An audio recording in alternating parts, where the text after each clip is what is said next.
Hi, Peter Boolkah here, and welcome to today's edition of The Transition Guy. Now, joining me in the studio is Kristin Molenaar, CEO of YesBoss.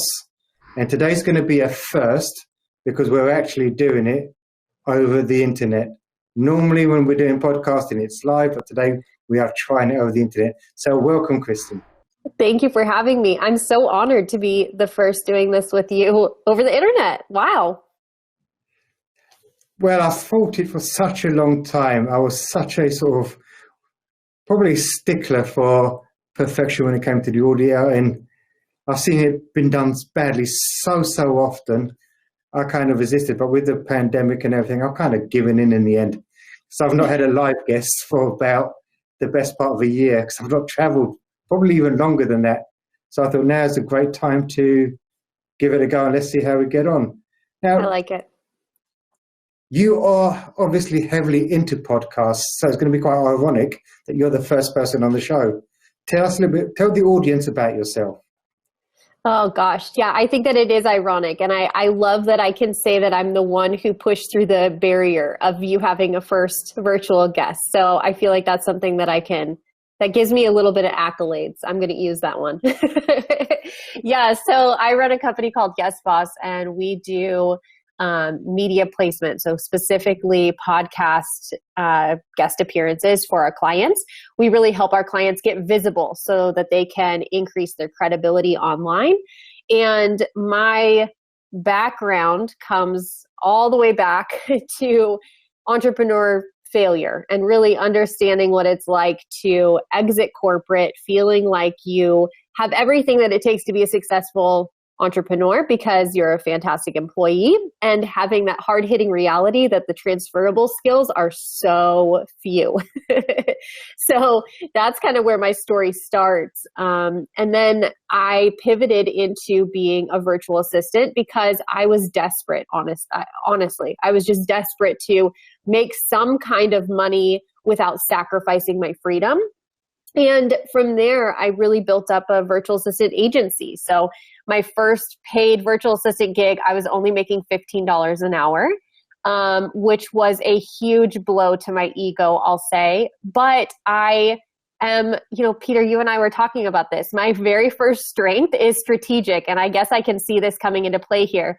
My first gig, I was making $15 an hour. And in my mind, I thought, you know what? I can get somebody else to do this for cheaper than $15 an hour. I found myself a copywriter that was a college student in the Midwest in the States, and minimum wage there was $7 or $8 an hour. And it dawned on me that I can make $7 or $8 an hour passively, or I could make $15 an hour doing something I hate. I went the passive route, started outsourcing, and just continued to snowball that model.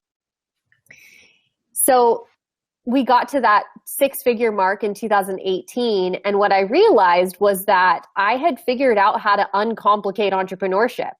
As somebody who had just exited corporate, I was overcomplicating entrepreneurship. I was doing all the things for all the people. I was monetizing in all the ways. I was marketing in all the ways. I was just really overcomplicating things. And I wanted to get out there and talk to entrepreneurs about how entrepreneurship didn't have to be so complicated. And I told my team, I want to start by doing podcasting. It felt like like an easy entry point to get into getting my message out there and kind of making a difference for entrepreneurs. And unfortunately, what I realized after sitting on the idea for 6 months was that I had all kinds of mindset issues that were cropping up. Like I wanted to send pitches to people. I wanted to get out there and share my message, but I was experiencing impostor syndrome and I wasn't getting out there and sending a pitch. So my team stepped in for me. They told me that they needed to take over because I had a message to share and I wasn't getting out there. And they started pitching me for podcasts. Well, my team does not have the same mindset blocks that I do as the business owner. It's a beautiful thing to take advantage of. Isn't that interesting though? And what's quite sort of poignant at this moment in time is when you came out of corporate, you really struggled with the transition. The pandemic is forcing so many people today out of corporate. And actually, they're all going to turn to entrepreneurship and they're going to go down the same route. Everyone makes the same mistakes when they come out of corporate. I think it's just one of those rites of passage to owning your own business. So the Yeah. question for you is, why podcasting though? Why podcasts? After I started, at first it was a very philanthropic thing for me. Like I just wanted to share this message and kind of help other people out. But then what happened is I looked at the analytics, and the analytics told me this is the marketing strategy. This is actually generating the leads. And looking back in hindsight, I hadn't predicted it, but looking back, I realized that I was capitalizing on something that I had previously capitalized on to get my agency to 6 figures, and that was networking. Like being a podcast guest is networking on steroids. Yes, it can be PR and that you get name recognition when you get on podcasts that have a name. Yes, it's marketing and that you attract an audience that's listening to the podcast. But for me, I realized that the true value and what made a difference was I was meeting influencers. I was meeting people just like you, Peter, that I wanted in my circles. That is what made the difference for me. And so we started doing this for our clients and getting them on podcasts just to see like, okay, this strategy that worked for me, will this work for our clients too? And it did. So we stopped doing everything related to online business management and virtual assistant work. And we only now do podcast placement, helping our clients get more visible. And it has been so cool to be able to niche down in this way, for one, and two, to really be able to get results for our clients. We have a formula that we know works, and we can repeat it time and time again for people who need that visibility and credibility. But a lot of people out there will probably say that actually, but on podcast dead, is it not an oversaturated market? I don't believe that it is. I don't think you believe that it is, otherwise you wouldn't have a podcast. But the reason I would say that I don't believe that it is my answer to that. But I would also say, even if it is, it doesn't matter if you follow, if you're following the same kind of strategy that I have, because podcasts could die, but entrepreneurs like you, Peter, you don't die with the medium. So like Instagram could die, or like podcasting could die, or like all these trends could die. But the people that you're meeting through podcasting, that their ambition and their businesses and their connection and their ability to make a difference in that next level of business, that doesn't die. And so that's why that relationship strategy is really the thing that stands the test of time through all of the marketing trends. Well, that's interesting. And one of the things that I tend to notice with a lot of people that do podcasts is they create a podcast. And I think it's like YouTubers, actually. Everyone that starts off with a YouTube channel has this weird sort of conception in their mind that they're going to be this YouTube millionaire. But the majority of people, probably it's only about 0.3% actually monetize YouTube. The rest do not. And everyone seems to be looking for this one big hit when it comes to their podcast. When they don't make that big hit and they don't get their 100,000 downloads, it's amazing how many podcasts all of a sudden drop to the wayside. What have you noticed? Yes, they do. They do. So we have a lot of podcasters that come in and they hit it hard in the beginning, and it doesn't give them, I've been calling it the one-hit wonder. I think people are looking for a one-hit wonder. They're either looking for their podcast to just shoot up as a podcast host, and like that one-hit wonder is, your podcast is the thing that's making money, and they're not developing the strategies behind that or leveraging the relationships, because even as a podcast host, you can leverage those relationships with people you have in the seat. On the guesting side, people are just looking for that one-hit wonder in that they want to be on like the biggest podcast with the biggest amount of downloads. And I have personal experience with this. I have been on podcasts that have millions of downloads. I have been on podcasts that the host has tens of thousands of people on their email list. And so my name goes out to that huge audience. My name does. Here's the problem. Just having my name go out one time to a big email list, or just getting published one time on somebody's podcast, I'm just a number that's like flying by for those experts. And unless you've got the formula just right, you're just the right name, or somebody's hearing you for the, 15th time, or, there's a title that really hits home for somebody, the expectations for what's going to happen on that one-hit wonder podcast, those are inaccurate. I didn't have a flood of people signing up for my email list. I didn't have a flood of new clients from that, just from showing up on the podcast. What I have had, though, is even with the people who have large followings, fostering that relationship has done things for me, like I'm able to infiltrate their email list. I'm able to do a joint venture partnership where we're doing multiple promotions for a webinar that I do for them. So the relationship is really where the tides shift, and you go from being just one name that's popped out, one name that's just a number on their list, to something where the person behind the mic is like, hey, let's figure out how we can really make some money together. That is where it becomes not a vanity metric, but that's where it becomes a profitable relationship. And I would probably say 95% of all podcasters probably fall in the first category. It's the vanity. It's the vanity. And the other thing is, and a lot of people don't understand it's a long game. I mean, I took time out of my podcast because I probably fell into a frustrated category at one stage and got totally peed off with it and thought, okay, no. But the one thing that I did find interesting is that a lot of the topics that you cover, whether it's on video, whether it's on podcasting, what's really interesting is they're situational. So actually, during the pandemic, probably one of my most popular episodes happened to be my second episode in, when I was talking about what is business coaching. Because all of a sudden, when businesses were sort of faced with probably their single biggest challenge since the GFC, they were probably thinking, damn, how do I get out of this? How do I navigate this? And all of a sudden, out of nowhere, bang. Yeah. It just went through the roof.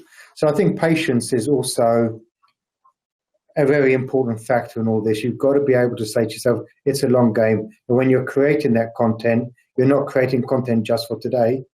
You're creating content for tomorrow. And actually, it does get found. If you tag it up properly and you've got all the right descriptions over a period of time, it does get found. It's evergreen content. Absolutely. Yeah, it is. And you kind of hit on something that I've seen that has really worked for me. I've gotten in with podcasts that are in the beginning stages, and those have been some of my most profitable relationships, to be honest, because what happens with a newer podcaster is they're putting a whole lot more effort into promoting their episodes. So you as the guest, if we're talking about that specifically, as the guest, you're getting even more bandwidth. You're getting more promotion. It's not just that one thing. It's like people keep feeding back. And then another cool thing that you just hit on and experienced yourself is when somebody discovers you, Peter, when they discover you and they discover that they like your podcast, what's one of the first things you do is like scroll to the beginning and start listening from the beginning up. And so to be one of those first episodes, or to be one of those first guests that's on, you actually do get airtime that has that longevity, which is another thing that I never anticipated when I first went out to be a guest. Like, I decided to go after newer podcasts because I was nervous and I wanted to make sure that I could, articulate my message well. But those have been really fruitful podcast episodes for me and really fruitful relationships. So here's a question for you, because you touched upon the whole thing around promoting podcasts. And I think that's what the majority of podcasters find the most difficult, actually properly promoting it without throwing insane money, or even worse, spending insane money with people that claim that they can promote your podcast, but in reality, they just do such a shockingly bad job. They see no results. They get dejected and they dump the channel. So what would be your top tips for people listening in today on actually what's the best way to promote a podcast? So when it comes to promoting your podcast as a host, I feel like I would be I probably shouldn't give a ton of advice. Like I feel like I know that you have got to get out there and you've got to share the message. And I've seen people do it beautifully, but being on the host side, like I have not promoted from a host perspective. I feel like I would be kind of telling you in theory rather than in practice. The thing that I have found from the guest side is that sharing podcasts for me has been a credibility booster. And I think that that's something in like the promotions that I think some people miss out on because they are focused so much on just driving a ton of traffic. I think that we miss out on the fact that just sharing a promotion within your email list on, I do LinkedIn, if you do any other social media on all of those platforms, what you'll notice is the people that hang out with you in those communities, even if they don't listen to the podcast, the credibility that you have in their eyes goes up. So what I would say, I guess, is my disclaimer about promotions is it still is not always about driving people to listen. There are other ripple effects. So if you're not seeing the, traffic promotion just from pushing an episode, if people aren't actually clicking over, don't underestimate what it's doing to your reputation. Being a host, I would say as well, being a host and being a guest, just having people in your networks see that you're doing this thing, it elevates your credibility. I've had people hire me because they have seen that I'm a guest on podcasts. And when I talk to them, I ask them, what episode they found me on. And it comes out that they haven't ever actually listened to any of the episodes. But my credibility has been elevated in their mind because of the kind of media placement that I have. So that's not exactly the answer to your question, but it's kind of like a right hook on think about this angle of promotion that I think kind of gets ditched to the side. And I would say it does get ditched to the side because most people would never think about approaching it that way. So to the business owners out there that are considering their podcast or they've got their podcast up and running, what advice would you give them? Oh gosh, I would say, so one of the things for me that I know that I've done a good job as a guest, and I would say that this applies also to a host, is you want to make sure that what you're talking about is actionable. So a lot of people think that they want to get on podcasts or they want to start their own podcast because they want to share their story. Okay, awesome. You may be great. You may make millions and millions of dollars. You may have really fancy things. Like you may have a life that a lot of people want. However, people are interested in the action behind the story and how you've done what you've done. So I think that the best episodes are ones that give people actionable advice.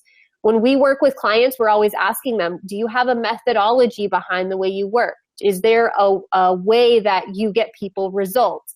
Talk about those stories and be an open book about the things that give people that difference and how you make more impact in your clients' lives. Talk about those things and really just open the doors for the audience to get a full experience with you, where once they've heard you talk, they feel like they can take some action in their lives that's going to make a difference.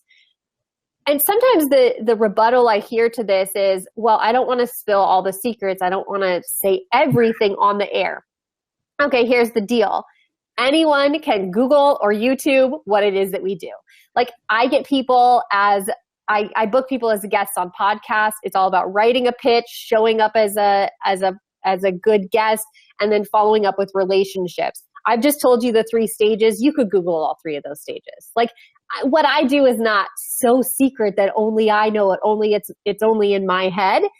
But by sharing that information with the audience and helping the audience experience a win from hearing me, that is what makes the audience know, like, and trust you, and ultimately see you as somebody who they would want to work with, or they have somebody in their network that they're going, oh my gosh, I need to send John. John needs this thing that Kristin was talking about. John needs this thing that Peter was talking about. And then that referral becomes really easy too. So you've got to just lay it all out there. I like what you said there, because yes, anyone can Google it. And I cannot tell you the amount of times I come across these experts that say, I know that. And I always say to them, okay, knowing what to do and doing what you know are 2 different things. How often do you do what you know? And it isn't very often. It isn't very often. And that's why we need accountability. And that's why we hire business coaches and consultants, and we get involved in masterminds. And that's why we invest money for that accountability and those shortcuts. because yes, you could Google a lot of the things, but is it going to be a direct path from somebody with experience? No, it's not. And I think the word there is catalyst. They're actually the people that you bring in, if they're a catalyst to get you to your destination a lot quicker, then it's a great investment. So All the time. If people want to know more about you, where do they go? So you can check us out on our website. You can check out what we do for our clients there. It's YesBossVA.com. And then the place that I hang out on LinkedIn. Social media gives me a headache, and LinkedIn is the only place that I've found that doesn't drive me crazy.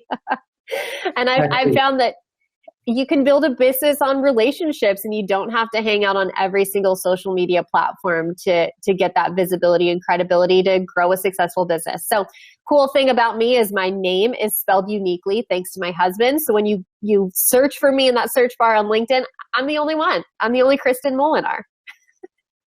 That's fantastic. I'm the same. Catch me on LinkedIn, but you won't catch me on most other platforms. Yeah. It's not necessary.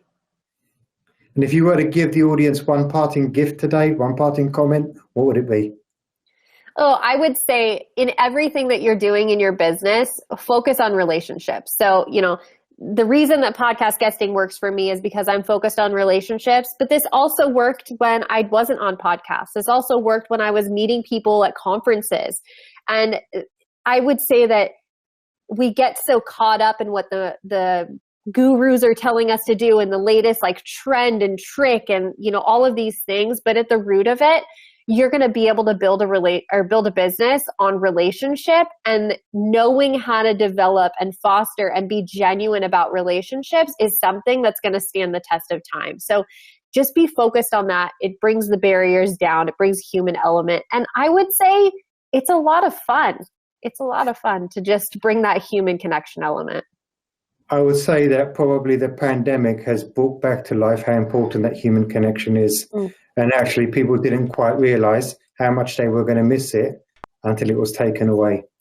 Oh, that is so true. Yeah. Well, thank you so much for your time today, Kristin. It's been an absolute pleasure. If anything we talked about resonates with you and you want a bit more information, head over to Boolkah.com and get in touch. And remember, failing to learn is learning to fail.